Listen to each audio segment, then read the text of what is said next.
నవభారత రాజ్యాంగ నిర్మాత, Bharat Ratna Babasaheb doctor BR Ambedkar గారి 134వ జయంతి ఉత్సవాల సందర్భంగా కోహెడ కొత్త బస్టాండ్ ఆవరణలో అంబేడ్కర్ గారికి పూలమాల వేసి మాట్లాడుతున్న కోహెడ సబ్ ఇన్స్పెక్టర్ అభిలాష్ గారు.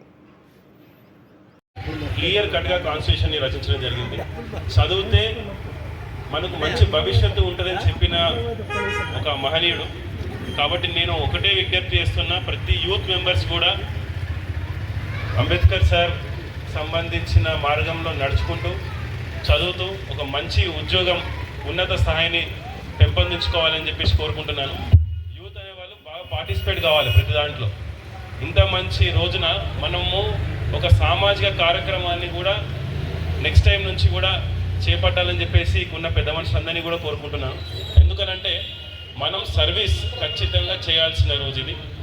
కాబట్టి ప్రతి ఒక్క యూత్ కూడా దీంట్లో పార్టిసిపేట్ అవ్వండి.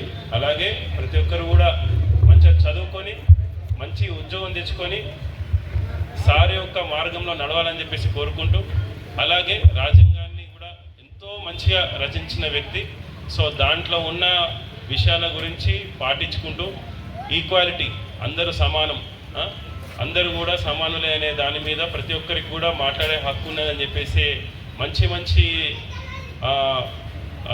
ఏమిటంటే లాస్ అనేవి దాంట్లో ఉన్నాయి. కాబట్టి సో దాన్ని ప్రతి ఒక్కరు కూడా పాటిస్తూ ముందుకెళ్ళాలని చెప్పేస్తూ మరొకసారి ఇక్కడ వచ్చిన వాళ్ళందరికీ కూడా ధన్యవాదాలు కోరుకుంటూ ముగిస్తున్నాను. Thank you sir.